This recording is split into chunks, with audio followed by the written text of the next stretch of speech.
जय माता की दोस्तों, कैसे हो आप सब। दोस्तों आप सभी का हार्दिक स्वागत है महाकाली भगत ज्ञान यूट्यूब चैनल में। तो दोस्तों आज की इस वीडियो में मैं आप सभी को बताने वाली हूँ अष्टमी वाले दिन माँ काली को ये दो चीज़ ज़रूर चढ़ाएं।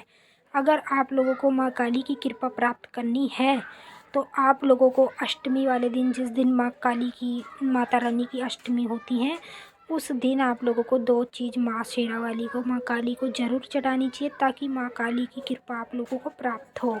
तो अब कृपा प्राप्त करनी है तो ये दो चीज़ भी आपको ज़रूर चढ़ानी होगी। तो चलिए दोस्तों, बताने से पहले मेरी आप सभी से रिक्वेस्ट है, अगर आप हमारे चैनल पे नए हो तो चैनल को subscribe to like share comment ज़रूर कर देना, क्योंकि इस चैनल पे आपको ऐसी ऐसी जानकारी आगे आगे मिलती रहेगी जो आज तक आपको कहीं भी और किसी भी चैनल पर नहीं मिली होगी। तो जैसा कि दोस्तों आप सभी को पता है, नवरात्रि चल रहे हैं माँ काली के, और आज 5वां नवरात्रा है। नवरात्रि की आप सभी को हार्दिक शुभकामनाएं। माता काली आप सभी की हर एक मनोकामनाएं को पूरी करे।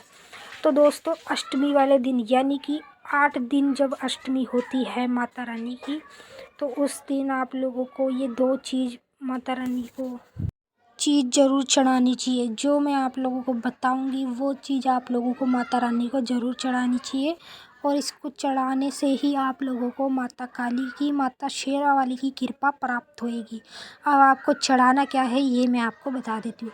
तो जैसे कि दोस्तों अष्टमी वाले दिन जब आप माँ की अष्टमी करेंगे तो जो कन्याओं को बिठाएंगे, तो कन्या को बिठाने से पहले जब आप मंदिर की पूजा करेंगे, चौकी की पूजा करेंगे, जहाँ आपने माता रानी की चौकी लगाई हुई है उस चौकी की पूजा करेंगे, और अपने मंदिर की, जो घर का मंदिर है उसकी भी कर लेंगे, ठीक है। फिर उसको करने के बाद जब माता रानी की आप अष्टमी करेंगे तो माँ का प्रसाद भोग जो भी आप बनाएंगे, पूड़ी चना हलवा, तो ये सब बनाने के बाद तो सबसे पहले आप लोग पूजा करेंगे माँ को, फिर उसके बाद ही तो अष्टमी में आप लोग कन्या को बिठाएंगे, ठीक है। तो आपको हवन में ही माता काली को, हवन के लिए मैंने आपको बता रखा है कैसे हवन करना है, तो उसके लिए मैं आप लोगों को नहीं बताऊंगी। तो हवन में आप लोगों को क्या चीज़ चढ़ानी है माता काली को, जो दो चीज़ ज़रूरी होती है चढ़ानी, और स्टार्टिंग में भी चढ़ानी चाहिए और लास्ट में भी चढ़ानी चाहिए। यानी कि जब नवरात्रि की स्टार्टिंग होती है तो पहले दिन में भी आप लोगों को ये चीज़ चढ़ानी चाहिए और लास्ट में भी आपको चढ़ानी चाहिए। तो ये दो चीज़, सबसे पहले आपको एक सूखा गोला माता के नाम का चढ़ाना है, ठीक है। सूखे गोले में आप ऊपर से काट के 9 देवियों का नाम लेके और 9 बतासे उसके अंदर भर के, और 9 और 9 कितने होते हैं, 9 और 9 हो गए 18, ठीक है। 18 लौंग और 9 बतासे आपको सूखे गोले के अंदर भरने हैं, ठीक है। भरने के बाद आपको ऊपर से जो आपने काटा है सूखे गोले को, चक्कू से जो काटा है, उसकी टिपकी जो ऊपर की होती है उसको दोबारा से लगा दे। जब आप 9 बतासे और 18 लौंग रख देंगे उसमें, तो ऊपर से लगा के आप माँ के, आपको विनती करनी है, जो आप मांगना चाहते हैं माता काली से वो आप हाथ जोड़कर मांगे चढ़ाने से पहले। और आप अगर माँ काली की कृपा प्राप्त करना चाहते हैं तो कृपा के लिए बोलिए, जो आप मांगना चाहते हैं वो चीज़ के लिए आपको बताना पड़ेगा। फिर उसके बाद आपको माँ, सभी 9 देवियों का नाम लेकर वो गोला हवन में डाल देना है, भोग माँ को देना है, ठीक है।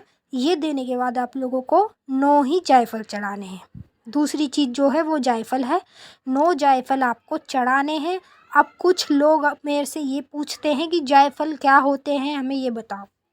जायफल मैं आपको क्या बताऊं, ठीक है। आप कहीं भी दुकान पे जाओ जहाँ से आप अपने राशन पानी का सामान लेते हैं, वहाँ पे आपको जायफल मिल जाएंगे, और अन्य जितनी भी दुकानें होती हैं सब पर जायफल आपको अवेलेबल मिलेंगे।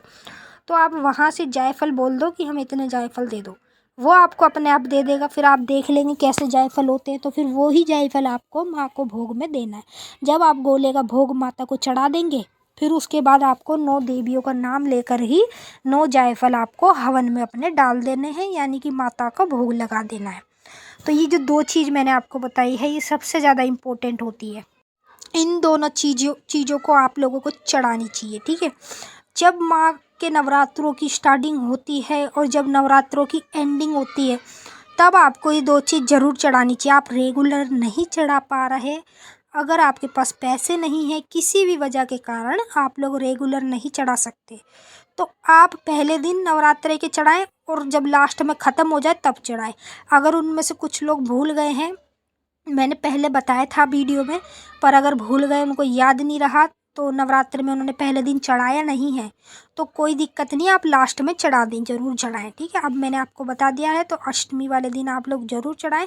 फिर इसको चढ़ाने के बाद माँ का जो भोग प्रसाद आपने बनाया है और वो आप माँ को चढ़ाएं उसी हवन कुंड में। वो चढ़ाने के बाद ही आप अपनी कन्या को अपने घर में विराजमान करें, बिठाएं, जब उन्हें भोजन कराएं, ठीक है। तो ये जो 2 चीज़ होती है सबसे ज़्यादा इम्पोर्टेंट होती है पूजा पाठ में। और तीसरा होता है नींबू। नींबू की भेंट अगर आप पे हो तो ज़रूर चढ़ाएं, अगर नहीं है तो कोई बात नहीं है, बाकी ये 2 चीज़ ही आप लोग चढ़ा दोगे, उसमें ही आप लोगों को बहुत चीज़ प्राप्त हो जाएगी। तो जैसे कि मैंने आप सभी को बिल्कुल अच्छे से समझा दिया, ठीक है। अगर आप लोगों के वायदे वे समझ में नहीं आया हो तो आप लोग मुझसे कमेंट में ज़रूर पूछ सकते हैं, वहाँ मैं सबका जवाब देती हूँ, तो आपका भी रिप्लाई ज़रूर दूंगी। तो चलिए दोस्तों, अब हम आपसे मिलेंगे नेक्स्ट वीडियो में। तब तक के लिए जय माँ काली, हर हर महादेव। मैं विनती करूँगी माता काली से, माता काली आप सभी की सारी मनोकामनाएं पूरी करें, खुश रहें आप और खुश रहे आपका परिवार। जय माँ काली, ओम नमः शिवाय। माता रानी आपका भला करे।